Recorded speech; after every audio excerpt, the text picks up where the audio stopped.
Assalamualaikum warahmatullahi wabarakatuh. Perkenalkan, nama saya Andi. Saya lagi di posisi di Desa Tangkik Baru, Kabupaten Muara Jambi, Jambi. Di sini saya akan membahas tentang Syekh Muhammad Said Ibnu Muhammad Yunus. Beliau adalah mursyid Tariqah Khalwat Zaman, di mana tariqah itu termasuk Tariqah Khalwat Zaman ini adalah Tariqah Muktabaroh. Dulunya bernama Jatam atau Jami' Al-Tariqah Muktabaroh, kemudian pecah menjadi Jami' Al-Tariqah Muktabaroh Indonesia atau Jatmi, kemudian perbarengan pecahnya itu menjadi Jatman ya, atau Jami' Al-Tariqah Al-Muktabaroh An-Nadiyah. Tapi untuk masalah perpecahannya saya tidak ingin membahasnya di sini, cukup dengan guru-guru kita yang membahasnya. Saya tidak akan membahas, walaupun ada sedikit masalah-masalah politik waktu dulu.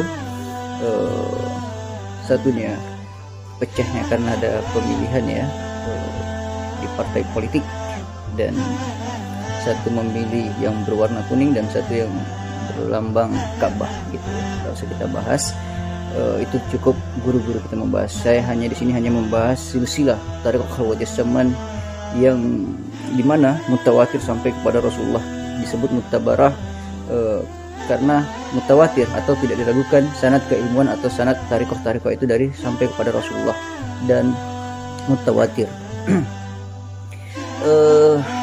Di sini saya akan membahas masalah Tariqah Khalwat Zaman. Tariqah Khalwat Zaman itu diambil daripada pendirinya sendiri, yaitu Syekh Muhammad Ibnu Abdul Karim As-Samani Al-Qadari Al-Khawati Al-Madani, kemudian turunkan kepada Syekh Muhammad Asy-Siddiq Ibnu Umar Khan Al-Madani, kemudian turunkan kepada Syekh Al-Haji Idris Ibnu Usman, kemudian turunkan kepada Syekh Abdullah Munir Samsul Arifin, kemudian menurunkan lagi kepada Syekh Muhammad Fudail Tajul Khawati, kemudian menurunkan kepada Syekh Abdul Ghani Tajul Arifina, kemudian menurunkan kepada Syekh Abdul Samad Faruka Ibnu Abdul Kudus atau sering disebut dengan ada 7 boneh, kemudian menurunkan kepada Syekh Abu Bakri bin Fikri Tajul Khawati, kemudian menurunkan kepada Syekh Muhammad Said Ibnu Muhammad Yunus. Namun selanjutnya ada lagi Syekh Muhammad Said Ibnu Muhammad Yunus Tajul Khawati, menurunkan kepada putra-putranya, di mana diantaranya beliau sendiri yaitu Syekh Maulana Abdul Samad Sayyidul Azam atau disebut Ustazina Al-Azam atau Ustazina Al-Azam.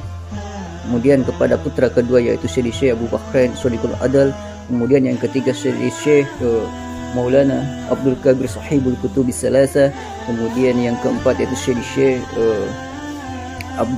Syekh As-Syekh Maulana Syekh Abdul Razak Al-Matlubi, kemudian yang kelima yaitu Syekh Abdul Hamid Tajul Karamah atau Khaidir Bau, kemudian yang ke-6 yaitu Syekh Maulana Abdul Salami Al-Mab'uthi, kemudian yang ke-7 yaitu Syekh Habibir Rahmanil Alim, kemudian Syekh Maulana Sifatul Rahmanil Halim ya. Jadi Syekh Muhammad Said itu adalah mursyid Tariqah Khalwatiyah Zaman yang ke-43, kemudian Syekh Maulana Abdul Samad Sayyidul Afam itu mursyid ke-44 dari Rasulullah. Adapun pendirinya tadi Syekh Muhammad Ibnu Abdul Karim Al-Qadari Al-Khawati Al-Madani itu adalah mursyid ke-35. Kemudian saya tidak terlalu membahas ke atasnya karena sampai kepada Rasulullah karena terlalu banyak ya. Setidaknya saya akan membahas sedikit. Syekh Muhammad Abdul Karim Ibnu Abdul Karim As-Saman Al-Qadari Al-Khawati Al-Madani mengambil ijazah sanad tariqah atau tongkat estafet itu dari Syekh Arifubillah As-Sayyid Al-Bakri ya. Itu adalah keturunan Rasulullah juga, kemudian naik kepada ke atasnya sampai kepada Rasulullah. Adapun yang saya tidak menyebutnya itu masih banyak ya, yang tersohor namanya atau yang sering kita dengar kitab-kitabnya atau membaca kitab-kitabnya seperti Syekh Al-Junaid Al-Baghdad, atau sering disebut atau nama aslinya itu Abu Qasim ya. Saya tidak menyebut bin Muhammadnya segala macam sampai ke atas.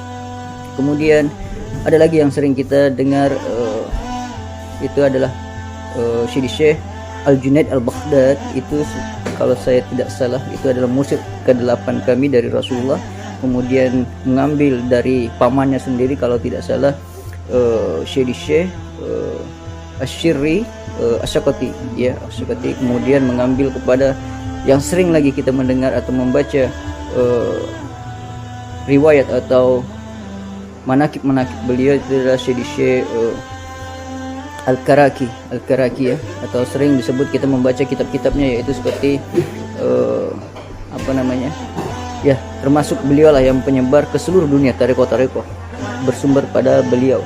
Kemudian masih dengan seperti apa tadi, seperti yang kita membaca seperti sholat tahajud sering membaca Allahumma arham ummat Muhammad dan sampai seterusnya ya. Itu sering kita dengar setelah salat tahajud. Kemudian sampai kepada Abu Hasan atau sering menyebut itu adalah Abu Sa'id, kemudian ke atasnya Amirul Mukminin Sayyidina Ali, kemudian ke atasnya sampai kepada Rasulullah SAW. Jadi Thariqah Mu'tabarah termasuk ini ayah saya, kemudian kakek saya itu Syekh Muhammad Said, itu adalah mendaftarkan sendiri kepada pendiri Jami' Ahli Thariqah Mu'tabarah sebelum Jatman ya. Kakek saya sendiri atau Syekh Muhammad Said itu mendaftarkan mendaftarkan Thariqah Khalwatul Zaman ini di urutan ke-12, di mana pada saat itu kalau tidak salah pendiri atau pimpinan pada waktu itu adalah Buya atau Kiai Haji Musta'in Romli di Jombang. Kalau tidak salah pondok pesantrennya ada Darul Ulum. Kemudian yang sekjen pada saat itu Kiai Haji Anwar ya, Kiai Haji Anwar atau sekjen di Thariqah Mu'tabarah. Seperti itu. Dan mungkin untuk Syekh Muhammad Said sendiri adalah pendiri desa Tangkit Baru ini di Muaro Jambi. Kemudian dia pendiri adalah pondok pesantren Raudatul Muhajirin. Kemudian apalagi ya, untuk masalah fikih-fikihnya dia belajar, atau syariat atau fikih-fikih, ilmu fikihnya dia belajar kepada Kiai Haji Muhammad Sa'ad atau di Sengkang ya, kalau kami menyebutnya itu Kiai Haji Puang Haji Sadek gitu ya. Jadi dia adalah pendiri pondok pesantren atau Asyadiyah Sengkang ya di Sulawesi Selatan. Dan banyak lagi ilmu belajar guru-gurunya seperti Kiai Haji Muhammad Tahir, Imam Lafio atau Imam siapa ya, yang Lafio Mandar ya di Wali Mandar. Itu adalah ada juga di situ guru yang sangat tersohor atau kekeramatannya disebut Kiai Haji Muhammad Tahir atau Imam Lafio. Kemudian banyak berguru lagi kepada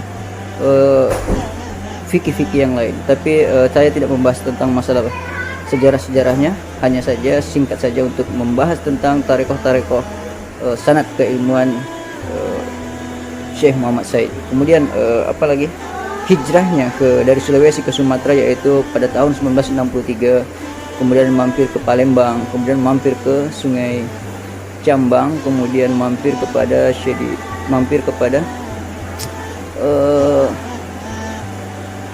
desa Sungai Siu Dalam. Jadi Sungai Siu Dalam sekitar 4 tahun, kemudian pindah ke desa ini. Awalnya hutan dirubah menjadi desa gitu ya. Dan Syekh Muhammad Said adalah hobi mendirikan perkampungan dan memperbanyak murid-murid atau dakwahnya secara membuat perkampungan gitu. Ketika kampung itu sudah jadi, dia meninggalkan lagi, pindah-pindah lagi seperti itu. Makanya beliau juga mastur di kalangan tasawuf itu sendiri karena dia tersembunyi ya, tidak mau disebarluaskan seperti itu. Namun saya tidak akan membahas lebih banyak lagi, mungkin kita bisa mendengar manakib beliau ketika haul atau segala sebagainya. Dan mungkin saya langsung tutup saja. Assalamualaikum warahmatullahi wabarakatuh.